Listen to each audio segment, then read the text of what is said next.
Hi everyone, in front of me I've got OUKITEL WP23 and let me share with you how to change the screen timeout on this device.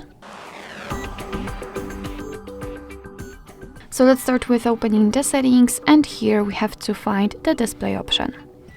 Then let's tap on the screen timeout, and as you can see here we've got some options from which we can choose. So basically all you have to do is to tap on the option like to set. So I will pick 5 minutes. As you can see, it is immediately marked, and after getting back you can see that it is also notified right here, which means that from now on, after 5 minutes of an activity, this device will black out. Alright, so that will be all. Thank you so much for watching. I hope that this video was helpful, and if it was, please hit the subscribe button and leave the thumbs up.